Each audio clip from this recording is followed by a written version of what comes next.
At 11 o'clock, terrifying new video of passengers on a subway in Brooklyn, frightened for their lives as two men fight and one of them shoots the other in the head. Eyewitness News reporter Jim Doan live in downtown Brooklyn with the details on how horrifically it all went down. Jim. Tonight, Bill, a routine commute home turned in seconds into abject terror with gunfire and hundreds of passengers trapped underground or running for their lives. One man was shot in the head with a gun police say he first pulled. It was madness on the A train. The two men scuffled briefly on the northbound A train, but some passengers just stayed in their seats until the older of the two men pulled a gun. I'm not laughing because it's funny. I'm laughing because it's very interesting. Regardless of what happened, it was terrible. And, the man did, I guess, pay for that. But why are they leaving out the very obvious point of why he did that in the first place, which is that the woman stabbed him in the back? They just glossed right over that. I'm so confused as to why they would just leave that part out.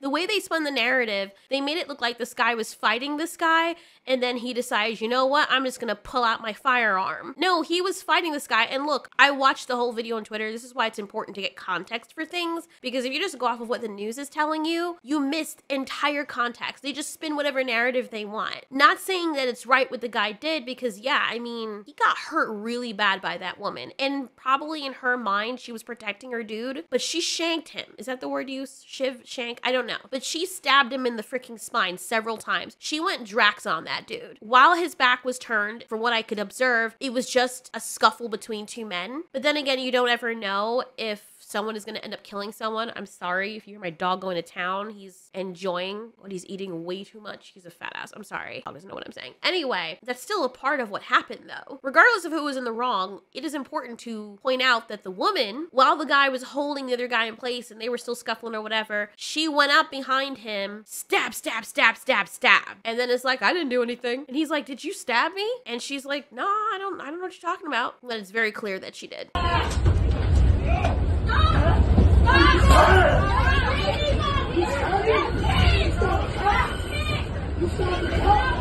You up where you go? I got you. I'm bleeding. I'm bleeding. I got you. This is true, but that's still locked up. I ain't doing nothing. You get locked up.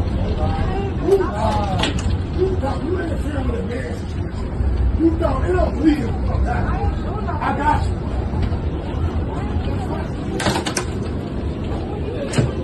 You stabbed me, right? You stabbed me, right? You stabbed me? You stabbed me? You stabbed me? I ain't doing nothing, no. You stabbed me? For hundreds of people on two separate trains, a routine commute home changed suddenly tonight with the deafening echo of gunfire underground. Where's the NYPD? Oh my God.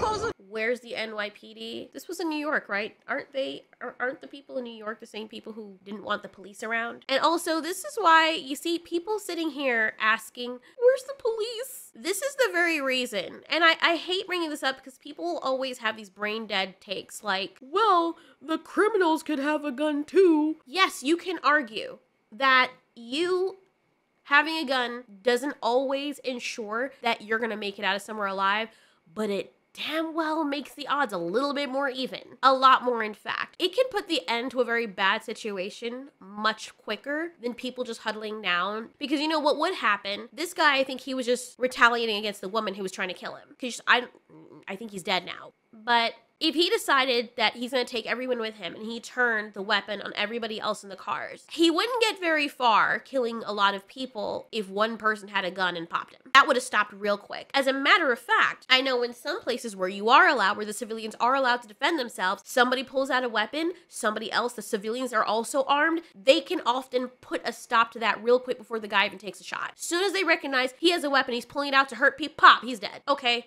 Mitigated. It does even the odds. And someone trying to make an excuse that civilians shouldn't be armed on the basis that, well, the criminals have guns anyway, which is like, okay. So you're going to make an argument that people shouldn't have the right to defend themselves because they could get hurt when the criminal has a gun for sure. You're going to ban civilians from having weapons to defend themselves, but the banning of the guns doesn't allow the criminals to not have them either, because guess what? Oh, guns are illegal. They're criminals. Most of them who are criminals have illegal firearms. Like, what do you think? They're just going to stop being made? That's not realistic. It is not fair to completely leave the civilians defenseless, because now what's happening is now everyone's on the train scared out of their freaking minds because they have no way to defend themselves.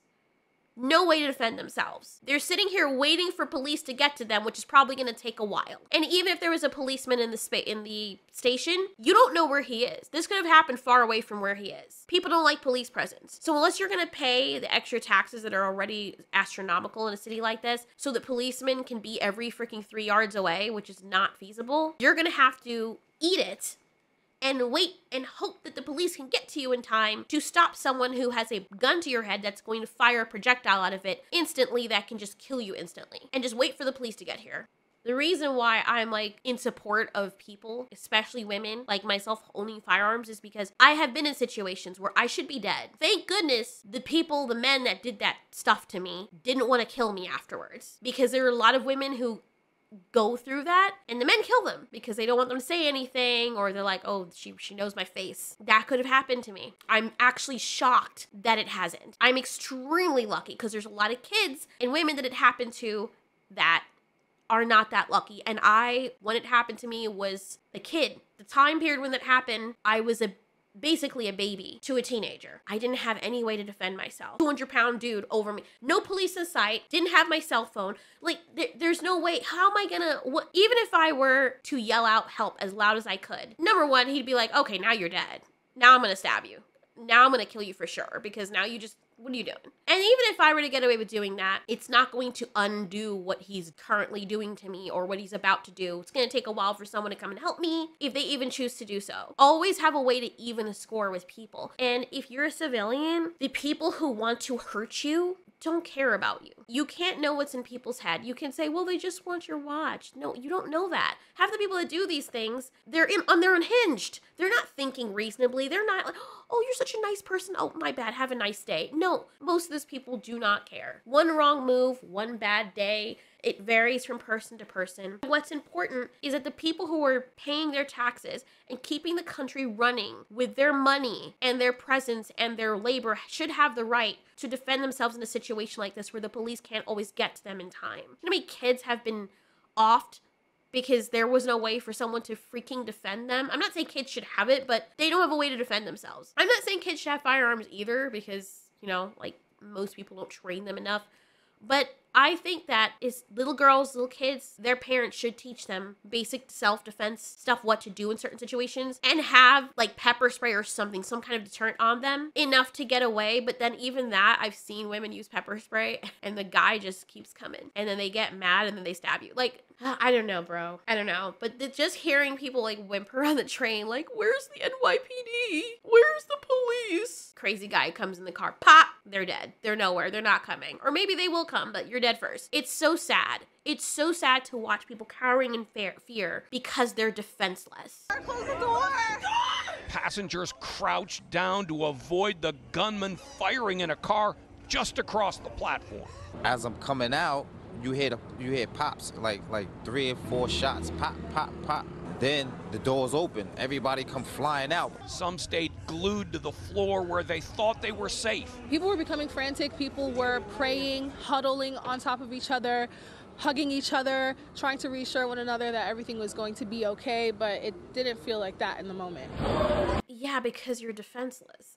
You can still be scared, even when you have a way to defend yourself, but I promise you, when you have a way to defend yourself, you don't feel hopeless. Because even if you die in that moment when you're defending yourself, at least it's within your control somewhat. Having no control whatsoever in a situation where you think someone is out to get you, you can't even protect your kids, your family, yourself, especially as a woman or a smaller woman like me, you see a big old 300-pound dude charging towards you with a knife or a gun, and you're just like, oh my god, the police. Like, the police just gonna spawn in front of you and be your force field. That doesn't happen in real life. People like to say all sorts of jack. And that's one of the reasons why I also appreciate policemen, because they have such thankless jobs. Anytime I can and I would see a policeman, I would buy them lunch or, you know, go to the police station and bring them something, you know, to eat. And you should see the looks on their faces. Like, they're so surprised and happy because it's not something that happens all the time. They're literally putting their lives in danger for you. And then to have what people said, because there are a few asshole cops around, just a few of them,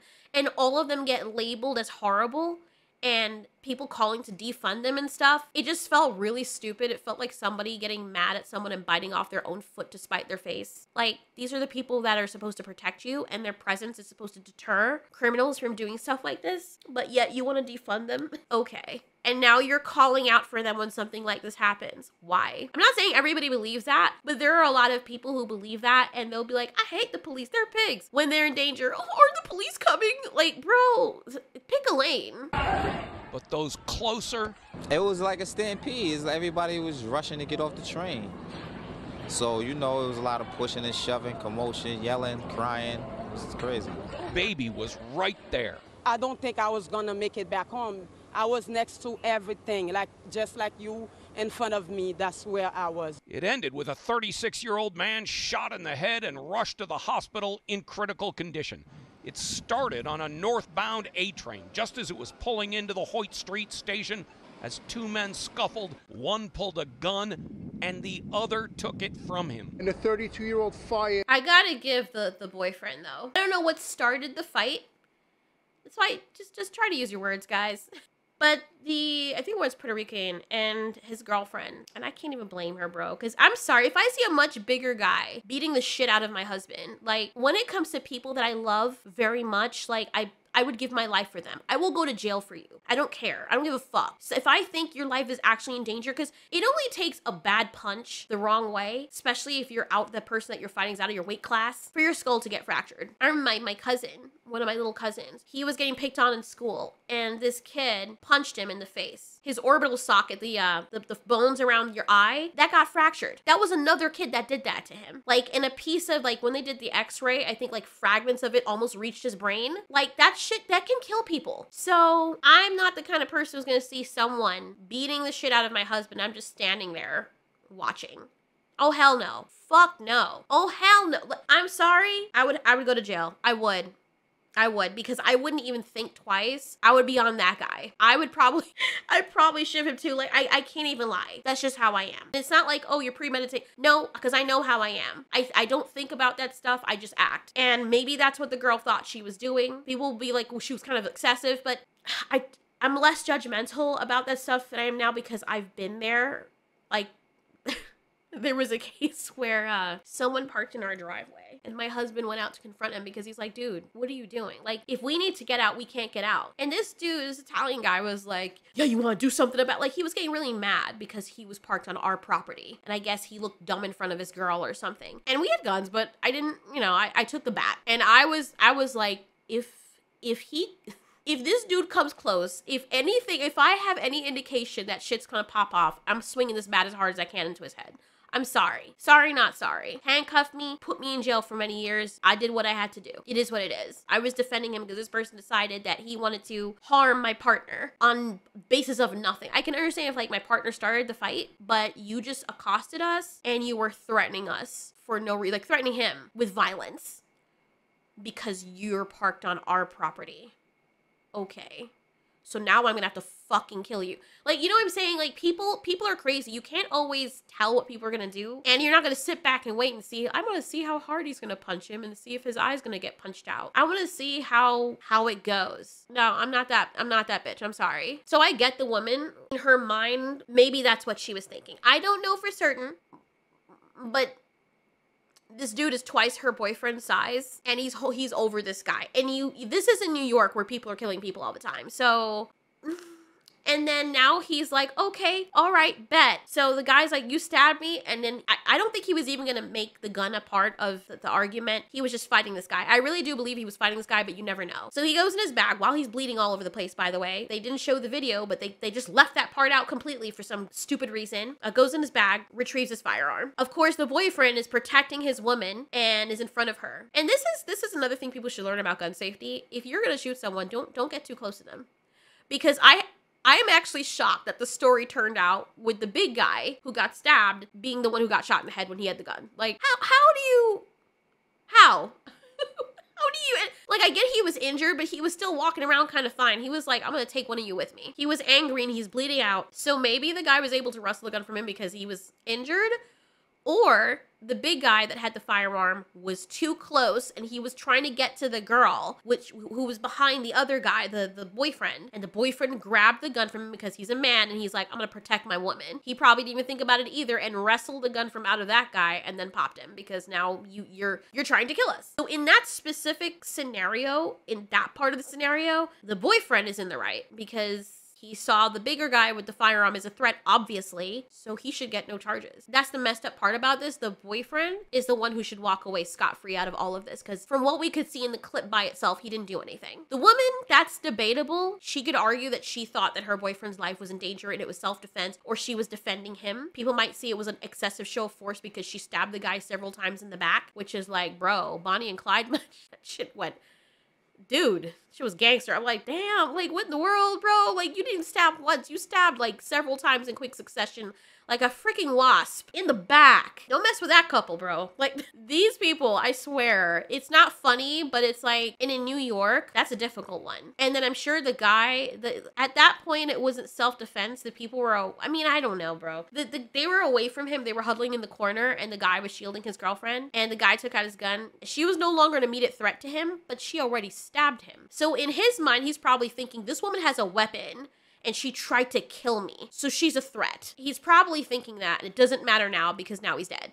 Or he's in very, very critical condition. All this over a fight. And I would take a wager, I'm not sure, but since this is New York, I can guarantee, almost, I may be wrong, that the firearm that he had was illegal because he's not supposed to have it. Just taking a guess. Most people I knew in New York that had those, unless they were shop owners, or rich, those guns that they had were illegal. Like, I actually knew somebody that I went to school with, and he was a drug dealer. Like, he wasn't my friend or anything, but he liked me, and I didn't know what any of that stuff was. Like, I didn't even know what weed was. Like, I didn't know what the term weed was when I came to the States. I was like, and I should, because... But anyway, and yeah, he's like, yeah, he's opening up his stuff. He has all these, he has big circular bands of money just all in his book bag. And he was showing me something because it's a game he brought to school. And he moves it aside, and I see this big ass block. And I'm like, damn.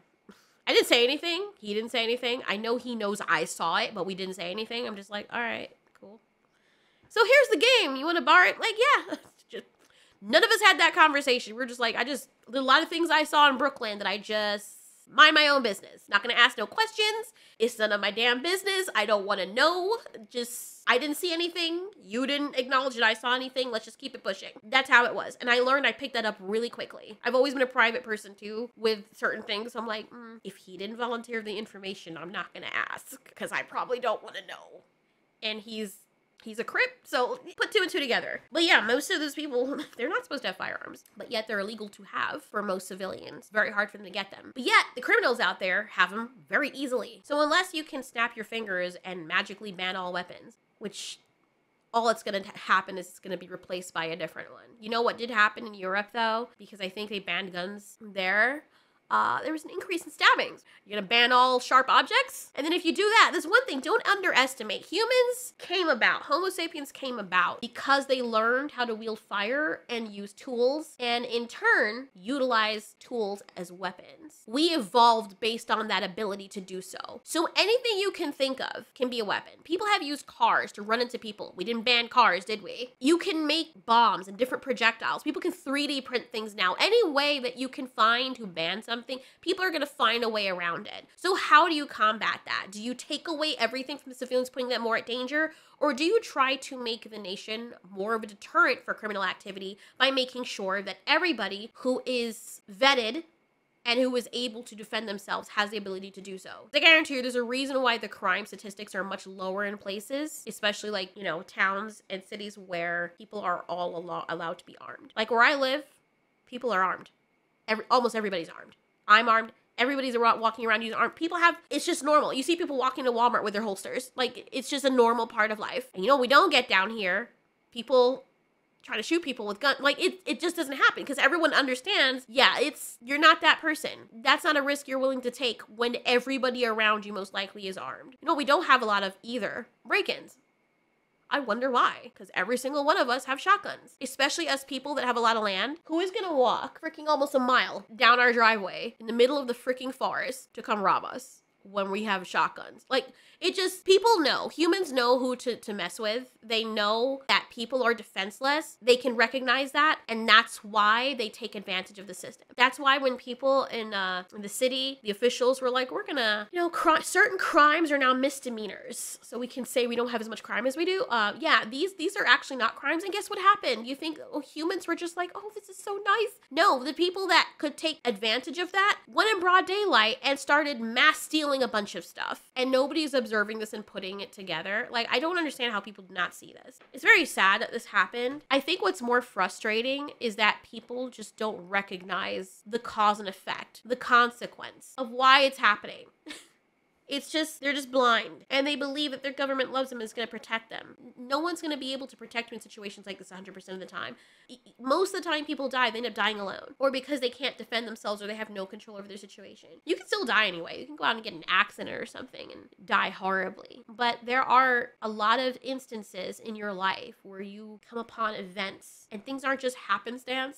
You know, there's stuff that other people plan to do to hurt you or your family. And you have a choice to defend your family when you have that ability. And if that person has an advantage over you, the best you can hope for is that you are in a position to level the playing field to give yourself a chance. Not take away something that would level the playing field. That's just how I feel. I know there's some people that are very triggered by it, but having gone through what I went through as a child and having grown up in Brooklyn for a portion of my life and seeing what I have seen, you cannot tell me that you value the lives of women, especially women, and tell them that they cannot have a way to defend themselves, especially against men who are like, not only is the man stronger than you, but then he's also armed as well. So you have no way, now you're a tiny woman and you have no way of defending yourself against a big ass muscle dude and him being armed at the same time. And then they're like, protect women. Okay, stop. I'm glad that no more people got hurt though. I'm glad that those people are okay. It's always sad to see people just in that state, just feeling completely helpless, because no one should ever feel like that. I've been there. It's not a nice feeling. And the most you can do in that position is just keep calm and just be like, all right, if I die, I die. That's why I don't fear death anymore. Like, at some point in my life as a kid, maybe because of what happened to me, I wasn't afraid to die. I was like, all right, if I die, I die. The only thing I'm worried about now is leaving my partner and my dogs behind. I love my dogs, and when I left for a little while, my husband was like, yeah, they're really depressed, especially the little one, because he's never been away from me. He has bad separation anxiety from me, and he started howling. He never howls. Like, that is never ever something he's done. And I listened on the camera to him howling, and I'm like, oh my God, it just broke my heart. And imagine if something happened to me and I never came back. Like, that's the only reason why now I'm like, I would like to live long enough to be there for them. But I've been in situations where people are threatening to kill me and stuff. I'm like, okay. And you kill me, what happens? Oh, I die. You can't threaten me after that. I know it's a very morbid way of looking at the world, but it's something that bothers me anymore. So if somebody is coming at someone that I love, I will fight to the death to protect them. And I would love to have the ability to do so that my partner and the people that I love can be okay.